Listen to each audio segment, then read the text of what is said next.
Africa ಖಂಡ ಬಿಟ್ಟ ಸ್ಥಳ. ಆಫ್ರಿಕಾವನ್ನು ಕತ್ತಲೆಯ ಖಂಡ ಎಂದು ಕರೆಯುತ್ತಾರೆ. ಆಫ್ರಿಕಾದ ಉದ್ದವಾದ ನದಿ ನೈಲ್ ನದಿ. ಆಫ್ರಿಕಾದ ಅತ್ಯಂತ ಎತ್ತರವಾದ ಶಿಖರ ಕಿಲಿಮಂಜಾರೋ. ಆಫ್ರಿಕಾದ ದೊಡ್ಡದಾದ ಪಕ್ಷಿ ಉಷ್ಟ್ರಪಕ್ಷಿ. ಸವನ್ನಾ ಮಾದರಿ ವಾಯುಗುಣ ಪ್ರದೇಶವನ್ನು ಸುಡಾನ್ ಮಾದರಿ ವಾಯುಗುಣ ಎನ್ನುವರು. ಕೆಳಗಿನ ಪ್ರಶ್ನೆಗಳಿಗೆ ಉತ್ತರ ಬರೆಯಿರಿ.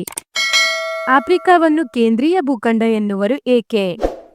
ಭೂಮಧ್ಯ ರೇಖೆಯು ಆಫ್ರಿಕಾ ಖಂಡದ ಮಧ್ಯಭಾಗದಲ್ಲಿ ಹಾಯ್ದು ಹೋಗುವುದರಿಂದ ಆಫ್ರಿಕಾವನ್ನು ಕೇಂದ್ರೀಯ ಭೂಖಂಡ ಎನ್ನುವರು. ಭೂಖಂಡ ಎಂದರೇನು? ಆಫ್ರಿಕಾದ ಭೂಖಂಡ ಯಾವುದು?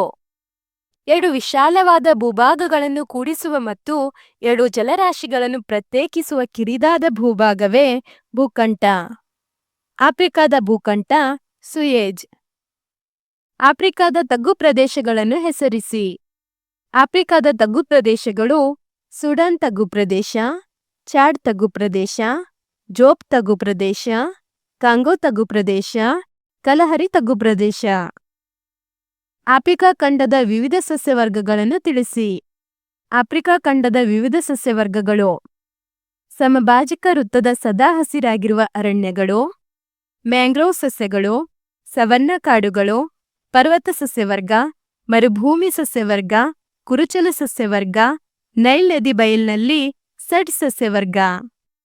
ಆಫ್ರಿಕಾದ ಪ್ರಮುಖ ಆಹಾರ ಬೆಳೆಗಳು ಯಾವುವು? ಆಫ್ರಿಕಾದ ಪ್ರಮುಖ ಆಹಾರ ಬೆಳೆಗಳು ಮೆಕ್ಕೆಜೋಳ, ಭತ್ತ, ನವಣೆ, ಸಿಹಿ ಆಲೂಗಡ್ಡೆ, ಗೆಣಸು, ಕಡಲೆಕಾಯಿ, ಬಟಾಣಿ ಮತ್ತು ಹಿಟ್ಟಿನ ಬೆಳೆಗಳು. ಹೆಚ್ಚು ವಜ್ರ ನಿಕ್ಷೇಪ ಉತ್ಪಾದಿಸುವ ಆಫ್ರಿಕಾದ ದೇಶಗಳು ಯಾವುವು?